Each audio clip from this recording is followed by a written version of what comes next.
Pagi itu, kota tidak diserang. Ia dibisikkan. Nama Wira tidak diumumkan sebagai buronan. Tidak ada titah resmi. Tidak ada panji perang. Namun sebelum matahari naik penuh, orang-orang sudah tahu satu hal. Wira berbahaya. Dan di kota yang takut, itu sudah cukup untuk memulai perburuan. Assalamualaikum warahmatullahi wabarakatuh. Salam untuk kalian yang masih setia mengikuti kisah ini. Semoga selalu sehat, dipanjangkan umurnya, dan bahagia bersama keluarga. Bagi yang sedang sakit, semoga segera sembuh dan sehat kembali. Bagi yang sedang menghadapi masalah, semoga segera ditemukan solusinya. Dan bagi yang baru putus dari pacarnya, semoga segera move on dan segera dapat gantinya. Hehe, ketawa kecil. Silahkan subscribe agar tidak ketinggalan cerita selanjutnya yang semakin menarik. Tekan tombol like untuk mendukung channel ini supaya terus berkembang. Dan tulis di komentar dari kota mana kalian menonton. Bagi kalian yang sudah subscribe channel ini, saya ucapkan banyak terima kasih. Dan saya doakan semoga kalian semua selalu dalam keadaan sehat, diluaskan rezekinya, dan bahagia selalu bersama keluarga tercinta. Bagi kalian yang mempunyai hutang, saya doakan semoga hutangnya segera dilunaskan. Mari kita mulai saja ceritanya. Pagi itu pasar terbangun lebih cepat dari biasanya. Bukan oleh teriakan penjual atau derap kuda pengangkut barang, melainkan rasa gelisah yang merambat tanpa suara. Udara masih dingin, embun belum sepenuhnya menguap dari papan-papan kayu lapak, namun orang-orang sudah berkumpul terlalu rapat, berdiri lebih lama dari perlu, berbicara lebih pelan dari biasanya. Ada jeda aneh di antara kata-kata mereka, seolah setiap kalimat harus ditimbang terlebih dahulu, aman atau berbahaya. Kota tidak diserang, tidak ada lonceng darurat, tidak ada perintah pengungsian. Tetapi ketakutan telah lebih dulu mengambil alih, menempati ruang yang biasanya diisi oleh rutinitas.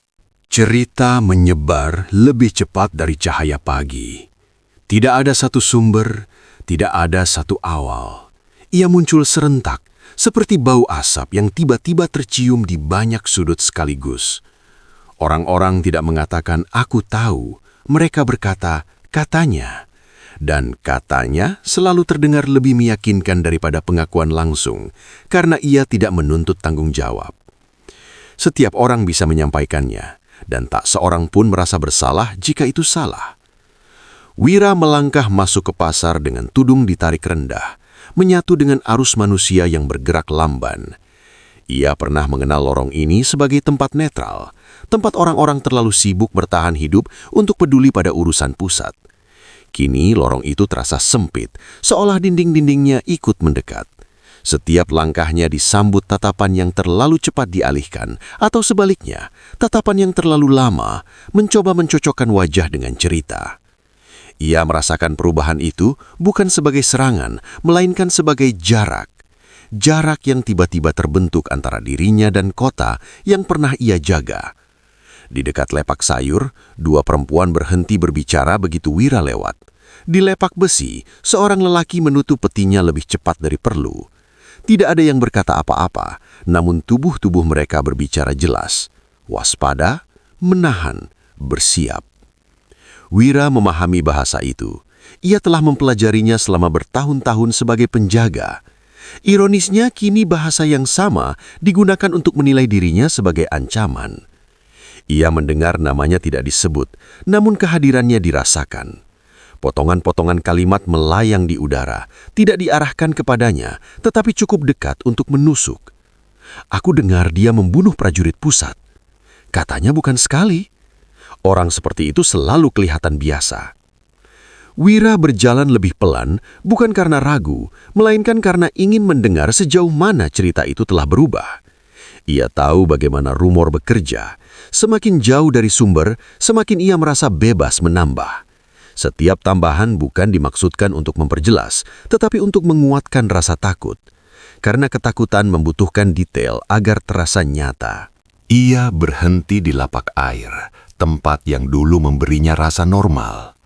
Lelaki tua di balik meja kayu mengangkat kendi besar dengan gerakan hafalan, lalu terhenti. Tatapannya tidak lagi ramah, juga tidak sepenuhnya curiga. Ia berada di antara keduanya, ruang paling berbahaya bagi kepercayaan. Air, kata Wira singkat. Lelaki itu mengangguk ragu, menuangkan air dengan hati-hati seolah setiap gerakan bisa menjadi kesalahan. Wira meletakkan koin, lebih banyak dari biasanya. Bukan suap, hanya kebiasaan lama. Namun kebiasaan lama tidak lagi berarti sama. "Kau dari mana?" tanya lelaki itu akhirnya. Pertanyaan yang terdengar biasa, tetapi nadanya meminta pembuktian. Wira tidak menjawab. Ia mengambil kendi dan berbalik. Saat itulah sebuah suara muncul, tidak keras, tidak tegas, bahkan nyaris terdengar seperti pertanyaan pada diri sendiri. "Itu dia?" Kata-kata itu jatuh seperti batu kecil ke genangan air, tidak melukai siapapun secara langsung, tetapi menciptakan lingkaran-lingkaran yang saling bertabrakan. Satu kepala menoleh, lalu dua, lalu lebih banyak. Wira merasakan perubahan suhu di punggungnya, seolah udara di belakangnya menjadi lebih panas. "Siapa?" seseorang bertanya. "Yang bertudung? Yang mana?" Keraguan masih ada, namun ia mulai terkikis oleh rasa ingin tahu. Dan rasa ingin tahu di kota yang takut selalu mengarah pada pencarian kambing hitam. Wira melangkah pergi, menjaga langkahnya tetap stabil. Ia tahu satu hal, selama ia tidak berlari, kota belum sepenuhnya yakin. Tapi keyakinan tidak membutuhkan waktu lama, cukup satu orang yang berani bersuara lebih keras.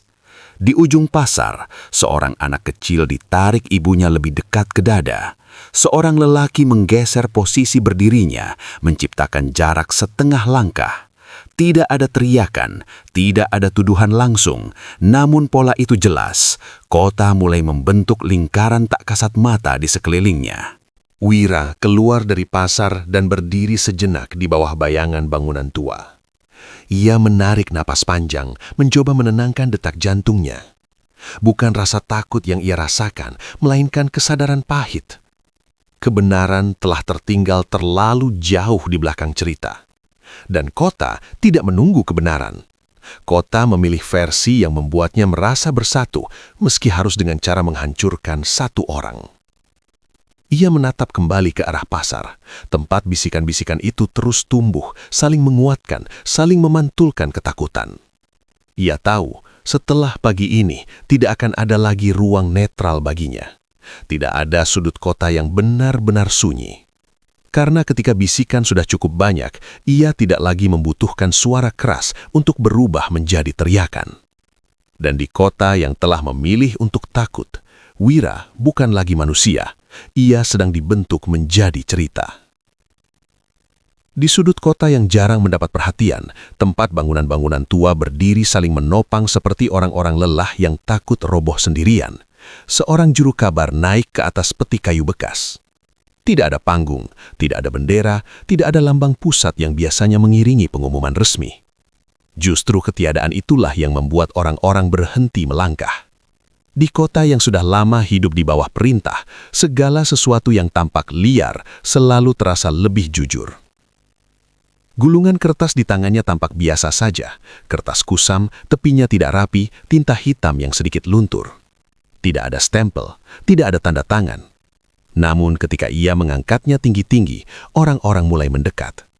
Mereka tidak datang karena diperintah, melainkan karena ingin memastikan satu hal. Apakah ketakutan yang mereka dengar sejak pagi memang nyata atau hanya bayangan kolektif yang terlanjur tumbuh? "Warga Majapahit," serunya. Suaranya kitup keras untuk menembus lorong-lorong sempit, namun tidak berteriak. Ia tidak ingin terdengar seperti aparat, ia ingin terdengar seperti salah satu dari mereka. Beberapa orang berhenti total, yang lain berpura-pura sibuk sambil mendengarkan. Kota selalu melakukan itu, berpura-pura tidak peduli sambil menyerap setiap kata. Telah beredar laporan, lanjutnya, tentang seorang bernama Wira. Nama itu jatuh dengan hati-hati, seolah sudah diukur sebelumnya. Tidak ada desahan kaget, tidak ada teriakan. Hanya perubahan kecil pada sikap tubuh orang-orang. Punggung yang menegang, rahang yang mengeras. Nama itu bukan lagi sekadar bunyi, ia telah menjadi wadah bagi rasa cemas yang sejak pagi mencari tempat. Mantan penjaga lorong utara, kata juru kabar itu lagi. Ia sengaja menyebutkan jabatan lama, bukan untuk memberi kehormatan, melainkan untuk menegaskan pengkhianatan. Kota selalu lebih mudah marah pada orang yang pernah mereka percayai. Terlibat dalam pembunuhan, sabotase, dan penghasutan. Tidak ada rincian, tidak ada waktu, tidak ada korban yang disebut. Namun justru karena itulah kata-kata itu terasa luas, fleksibel, bisa menampung apapun yang ingin dibayangkan pendengarnya. Setiap orang mengisi kekosongan itu dengan ketakutan mereka sendiri, dan ketakutan personal selalu terasa lebih nyata daripada fakta bersama. Beberapa orang mulai berbisik, yang lain mengangguk pelan, seolah informasi itu hanya konfirmasi dari apa yang sudah mereka duga. Tidak ada yang bertanya tentang sumber, tidak ada yang meminta bukti. Karena kota yang takut tidak mencari kebenaran, ia hanya mencari legitimasi untuk rasa takutnya. Dia bersembunyi di antara kita, ujar juru kabar itu, menurunkan gulungan kertas sedikit, mendekatkan dirinya secara simbolis kepada massa. Bukan di luar tembok, bukan di hutan, tapi di sini. Kata kita bekerja lebih kuat daripada tuduhan apapun.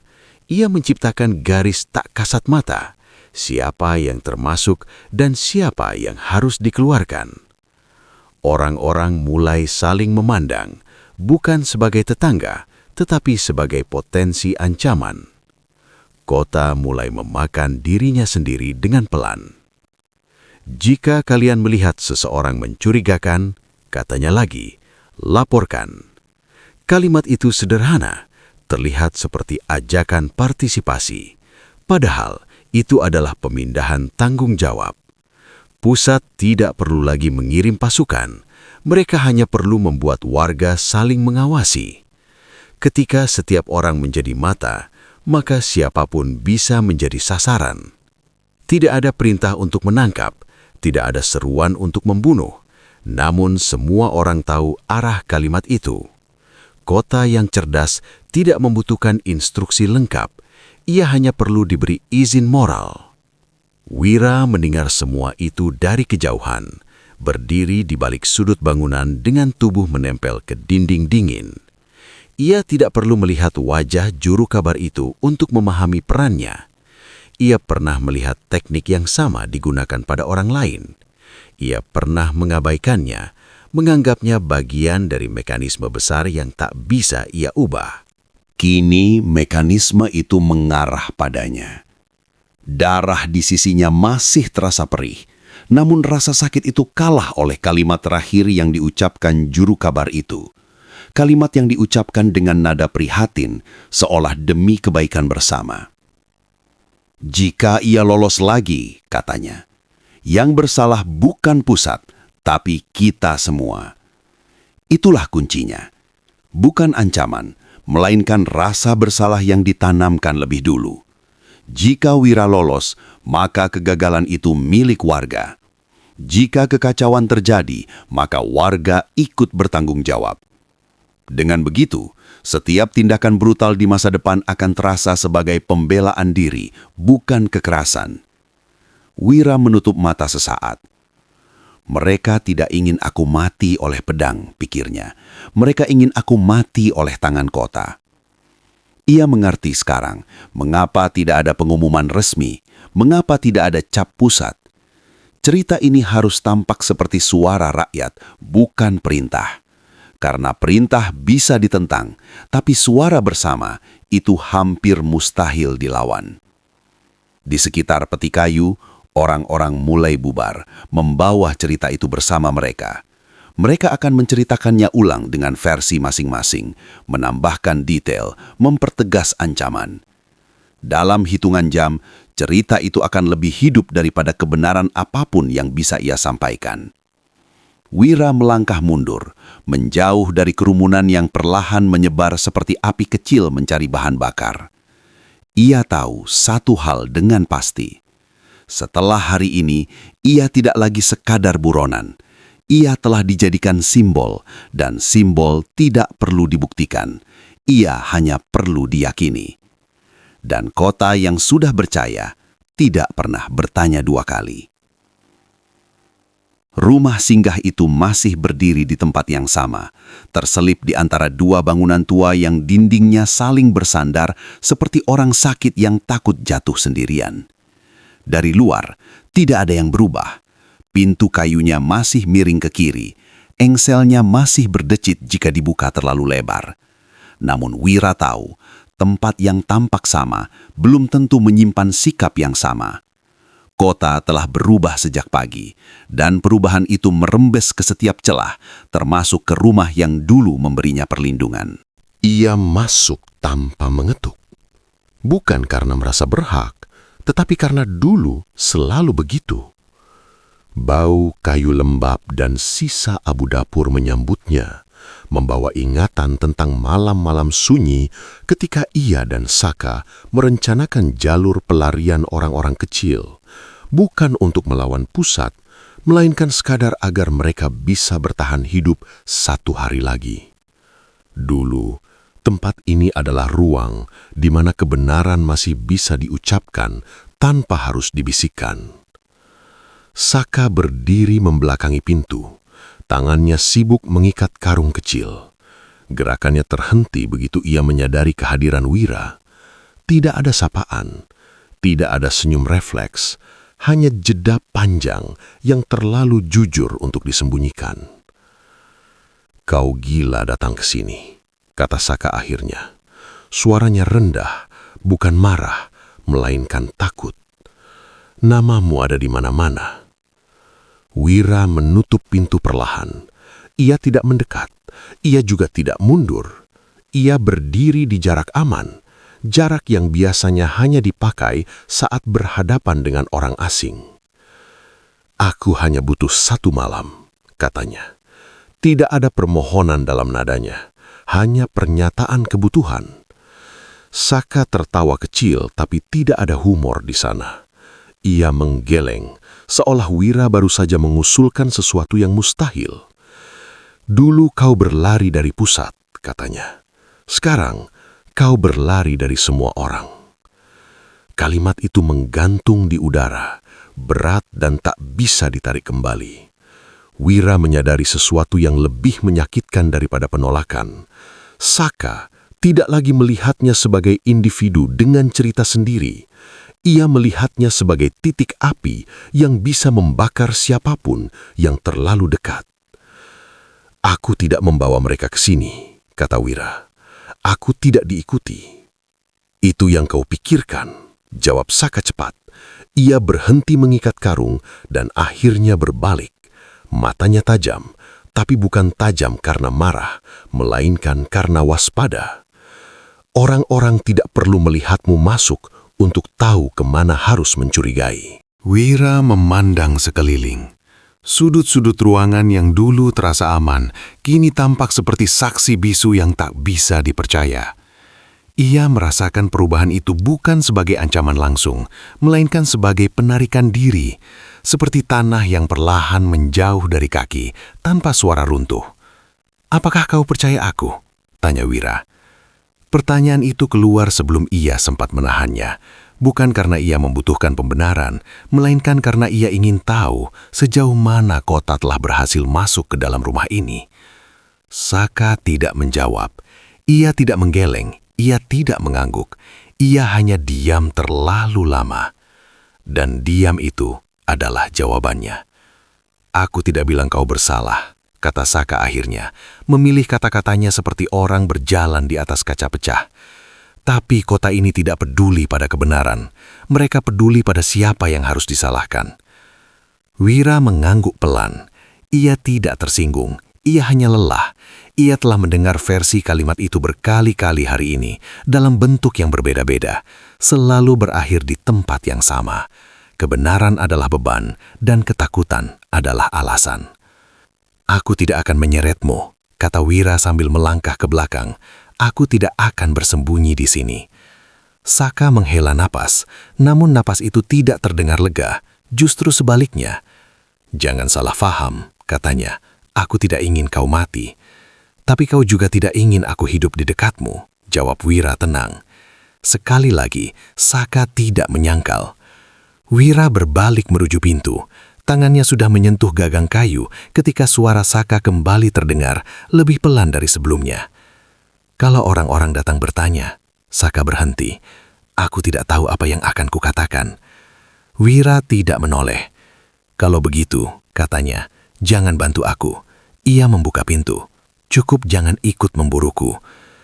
Udara luar terasa lebih dingin ketika ia melangkah keluar.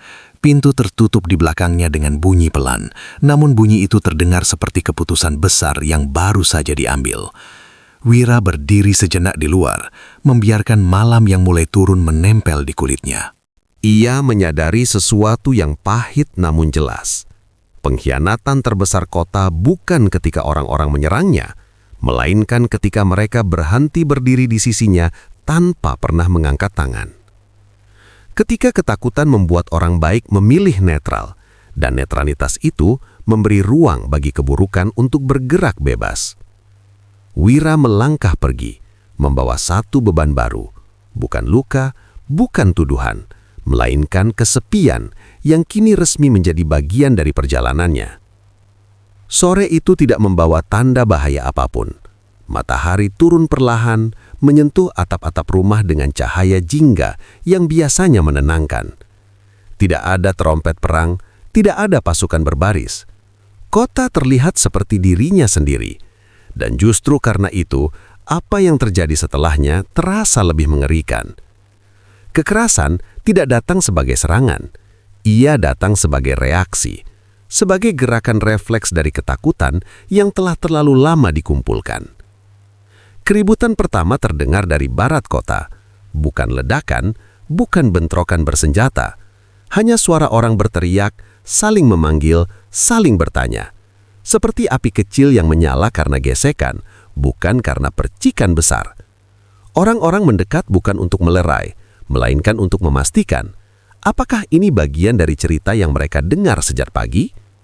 Di antara lorong sempit dan atap rendah, seorang pemuda menunjuk ke atas. Tangannya gemetar, matanya membesar, bukan karena yakin, tetapi karena takut salah jika tidak bertindak. Itu dia. Kalimat itu meluncur tanpa kepastian, namun cukup keras untuk didengar banyak orang. Tidak ada nama disebut, tidak perlu. Sosok bertudung yang berlari di atap sudah cukup menjadi bentuk. Kota tidak lagi mencari Wira sebagai manusia, ia mencari siluet. Wira melompat dari satu atap ke atap lain. Kakinya mendarat dengan suara berat. Nafasnya mulai memburu, bukan karena jarak, melainkan karena ia tahu saat ini setiap gerakannya sedang ditafsirkan. Lari berarti bersalah, berhenti berarti sasaran. Tidak ada pilihan yang benar ketika kota telah memutuskan bahwa ia harus disingkirkan. Batu pertama melayang tanpa teriakan. Dilempar oleh seseorang yang mungkin bahkan tidak benar-benar melihat wajahnya. Batu itu tidak mengenai Wira, hanya menghantam dinding di dekatnya. Namun bunyinya keras, tajam, dan memanggil. Batu kedua menyusul, lalu yang ketiga. Tidak ada komando, tidak ada aba-aba, tapi tangan-tangan lain mulai terangkat, mencari apapun yang bisa dilempar. Potongan kayu, pecahan genteng. Kota yang biasanya tertib berubah menjadi gudang senjata spontan. Tidak ada niat membunuh yang jelas, hanya keinginan untuk tidak menjadi yang terakhir diam. "Bunuh dia!" Teriakan itu muncul dari kerumunan tanpa wajah. Tidak jelas siapa yang mengucapkannya. Namun begitu kata itu terdengar, ia menjadi milik semua orang, seperti izin yang selama ini ditunggu. "Jangan biarkan lolos lagi!" Wira berlari ke arah lorong sempit, melompat turun dengan pendaratan kasar. Lututnya nyeri, namun ia tidak berhenti. Di belakangnya, suara langkah kaki bercampur, tidak serempak, tidak terlatih, namun jumlahnya terus bertambah. Ini bukan pasukan, tidak ada formasi, tidak ada strategi. Tapi justru karena itulah mereka berbahaya. Pasukan bisa diperintahkan berhenti, massa tidak. Lorong itu gelap dan lembab. Bau sampah dan air tergenang bercampur di udara. Wira berlari, bahunya sesekali menghantam dinding. Nafasnya pendek, matanya terus bergerak, mencari celah. Ia mendengar suara di belakangnya berubah, bukan lagi teriakan marah, melainkan teriakan takut. Takut kehilangan sasaran, takut menjadi pengecut. Seseorang terpeleset dan jatuh. Teriakan kesakitan terdengar, namun tidak menghentikan yang lain. Mereka melompati tubuh itu tanpa menoleh. Di kota yang panik, empati adalah kemewahan yang tidak sempat dipertimbangkan. Wira membelok tajam, naik ke tangga kayu yang sudah lapuk. Anak tangganya berderit keras, seolah ingin mengkhianatinya. Ia mencapai atap rendah lain, berlari lagi. Dari atas, ia melihat api kecil mulai menyala di kejauhan.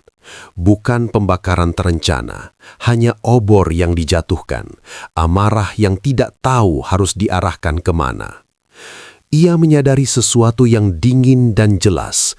Ini bukan lagi tentang dirinya. Bahkan jika ia mati sekarang, kota tidak akan tenang. Mereka telah belajar sesuatu hari ini, bahwa kekerasan bisa dilakukan tanpa seragam, tanpa izin, tanpa rasa bersalah penuh. Bahwa tangan mereka sendiri cukup. Sebuah batu akhirnya mengenai punggungnya. Tidak cukup keras untuk menjatuhkannya, namun cukup untuk membuatnya tersandung. Ia berguling, bangkit lagi, rasa panas menjalar di kulitnya. Darah mengalir tipis. Sorak-sorai kecil terdengar dari belakang, bukan karena kegembiraan, melainkan karena pembuktian bahwa sasaran bisa dilukai. "Dia berdarah!" Teriakan itu memicu yang lain, seolah darah adalah bukti terakhir yang mereka butuhkan untuk meyakinkan diri sendiri bahwa ini bukan kesalahan. Wira melompat turun ke lorong lain, lebih sempit, lebih gelap. Ia memaksa tubuhnya terus bergerak meski paru-parunya terasa berbakar. Ia tidak menarik senjata. Ia tahu satu ayunan pedang saja akan mengubah cerita selama-lamanya. Ia tidak ingin memberi kota alasan tambahan untuk mengingatnya sebagai monster. Namun kota tidak menunggu alasan.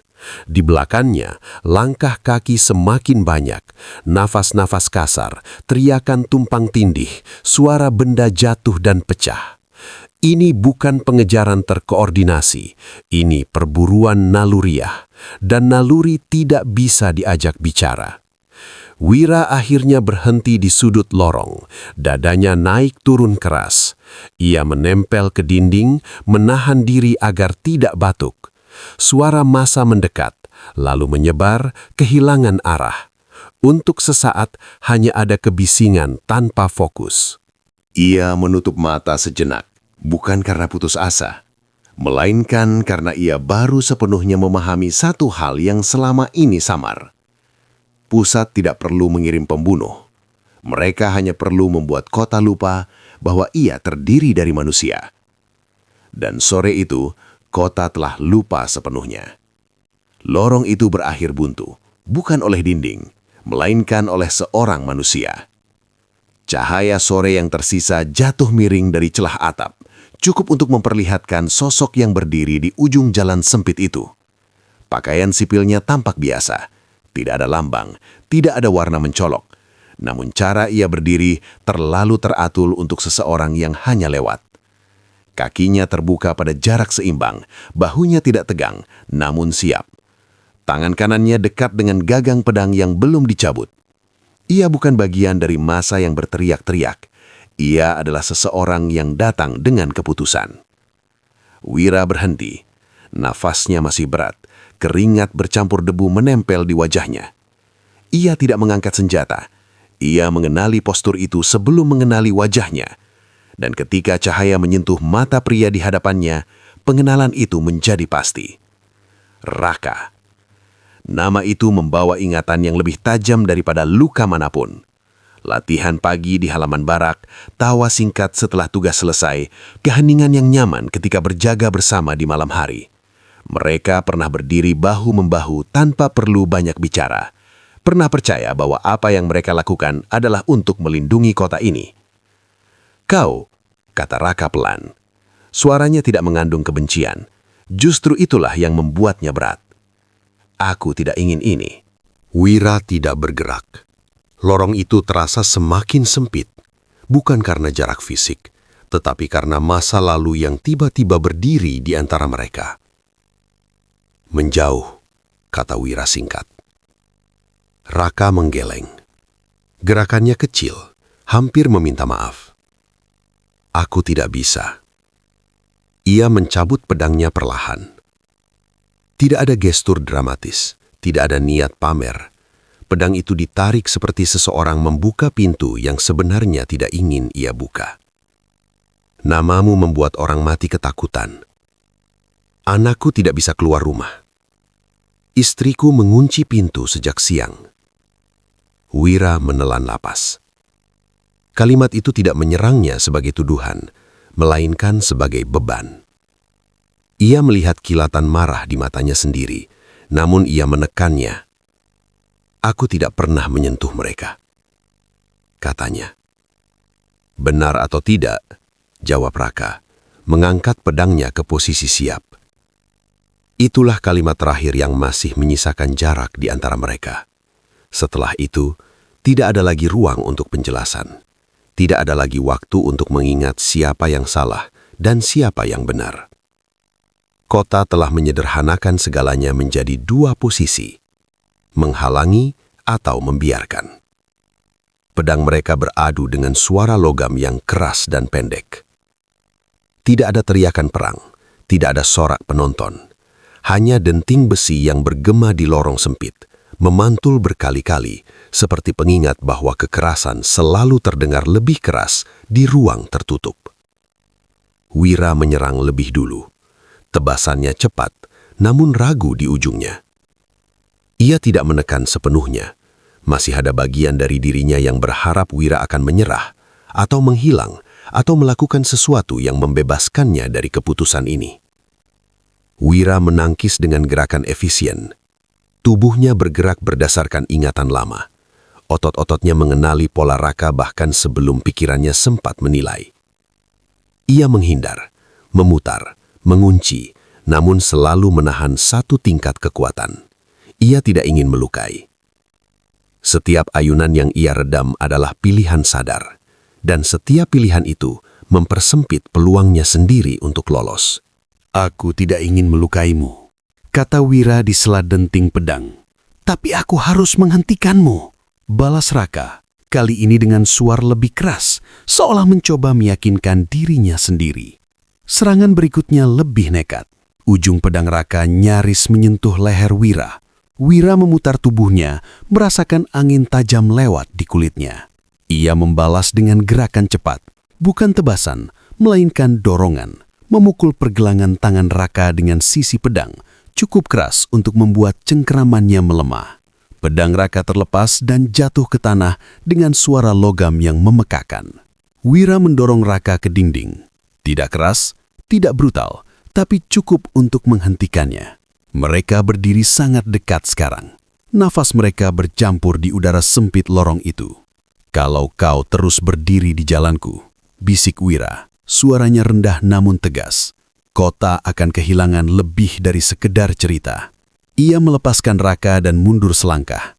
Tidak ada serangan lanjutan, tidak ada penghabisan.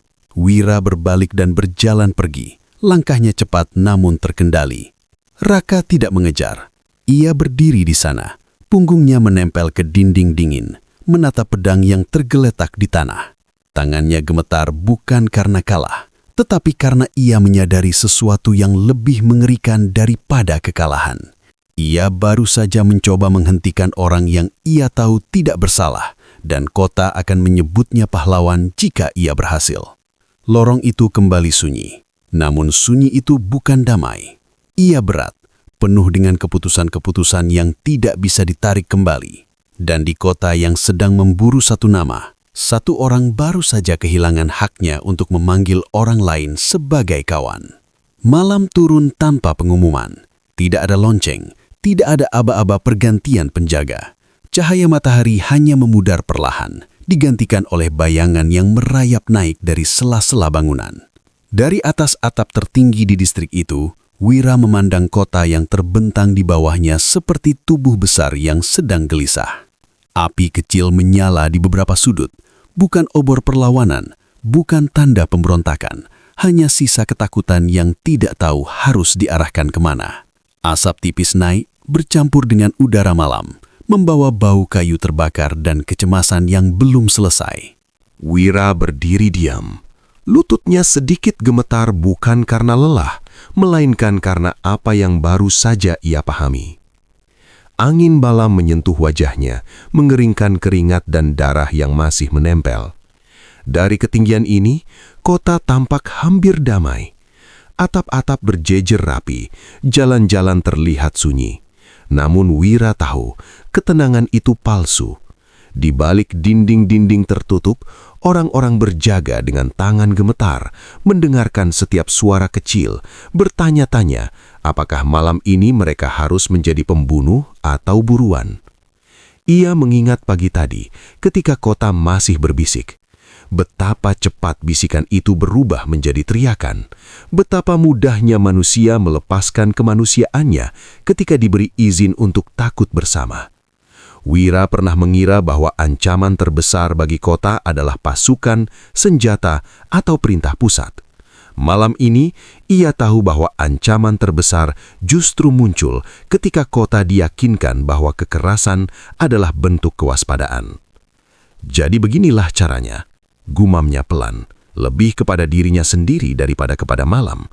Bukan pengejaran, tapi pengalihan.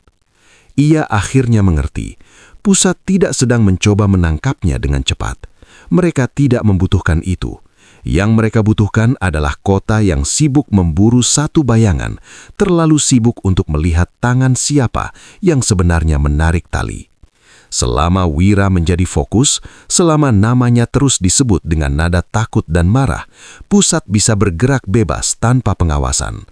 Kota dijadikan perisai sekaligus senjaka. Wira menggenggam tangannya. Kulit telapak tangannya terasa kasar oleh debu dan luka kecil. Ia merasakan kemarahan, namun bukan kemarahan yang meledak-ledak. Ini kemarahan dingin, jenis kemarahan yang lahir dari pemahaman, bukan dari impuls. Ia menyadari satu hal yang membuat dadanya terasa sesak. Jika ia terus bersembunyi, kota akan terus melukai dirinya sendiri. Setiap hari ia bersembunyi adalah hari lain di mana orang-orang akan saling mencurigai, saling menyerang, dan saling memaafkan kekerasan mereka sendiri. Dari atas atap, ia melihat sekelompok kecil warga berjalan tergesa di bawah, membawa obor seadanya. Mereka tidak tampak seperti pembunuh, mereka tampak seperti orang-orang biasa yang takut pulang sendirian. Wira memejamkan mata sesaat. Kota ini pernah ia lindungi, bukan sebagai konsep, bukan sebagai ide, tetapi sebagai kumpulan manusia dengan kebiasaan kecil dan ketakutan sederhana. Sekarang kota itu menginginkannya mati.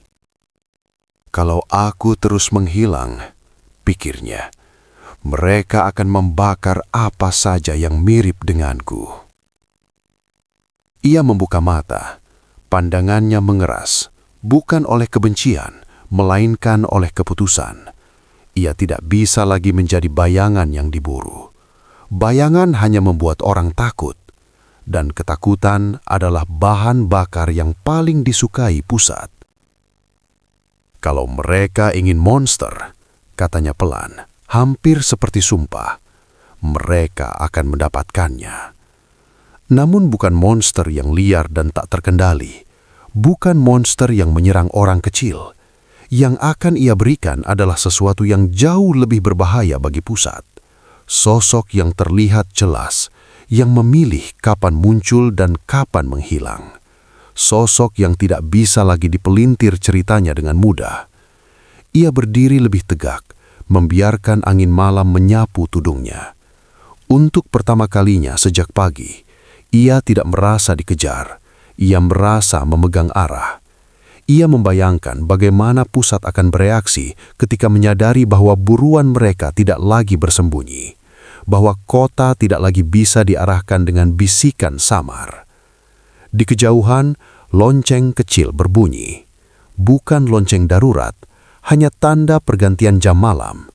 Suara itu terdengar biasa, namun bagi Wira, ia terdengar seperti penanda akhir sesuatu. Akhir dari pelarian tanpa arah. Akhir dari harapan bahwa semuanya akan reda dengan sendirinya. Ia melangkah ke tepi atap dan memandang kota sekali lagi. Tidak dengan nostalgia, tidak dengan penyesalan, dengan kejelasan. Jika kota dijadikan senjata, maka pusat akan kupaksa melihat apa akibatnya. Di ruang pusat yang terang oleh lampu minyak dan peta-peta besar, laporan dibacakan tanpa emosi. Suara pembacanya datar, seperti membaca angka persediaan gandum, bukan nasib sebuah kota. Rakyat mulai bergerak sendiri. Bentrok antar warga meningkat. Tidak ada struktur komando yang jelas. Target semakin sulit ditelacak. Beberapa orang di ruangan itu saling bertukar pandang. Tidak ada yang terlihat terkejut. Justru ada kepuasan tipis yang tidak perlu diucapkan. Seseorang tertawa kecil. "Bagus," katanya. "Biarkan kota menghabisi dirinya sendiri." Tidak ada yang membantah, karena memang itulah rencananya. Selama warga sibuk memburu satu nama, pusat tidak perlu menjelaskan apapun, tidak perlu mempertanggungjawabkan darah yang jatuh. Kota akan mengira semua itu adalah pilihan mereka sendiri. Namun, laporan terakhir dibacakan dengan jeda yang sedikit lebih lama. Target terlihat di beberapa titik, tidak lagi menghindari perhatian. Pergerakan disengaja. Tawa kecil itu berhenti. Di atas atap kota, jauh dari meja peta dan lampu minyak, Wira berdiri dalam keheningan. Ia tidak lagi menunduk, tidak lagi menyatu dengan bayangan. Ia membiarkan siluetnya terlihat jelas dari kejauhan, membiarkan kota melihat bahwa cerita mereka belum selesai. Bukan buronan, bukan korban. Sebuah tanda bahwa permainan telah berubah. Dan untuk pertama kalinya sejak pagi itu, pusat tidak lagi sepenuhnya mengendalikan arah ketakutan. Di episode berikutnya, Wira mulai muncul terbuka, bukan untuk melarikan diri, tapi untuk mengatur arah. Kota terbelah antara yang masih takut dan yang mulai bertanya, dan pusat menyadari satu kesalahan fatal. Mereka menciptakan sesuatu yang lebih berbahaya dari buronan. Sebuah simbol. Lanjut ke episode berikutnya. Sosok yang tidak bisa disangkal. Karena ketika cerita tak lagi bisa dibungkam, mereka yang menulisnya akan menjadi target berikutnya. Terima kasih sudah menonton. Sampai jumpa di episode berikutnya. Wassalamualaikum warahmatullahi wabarakatuh.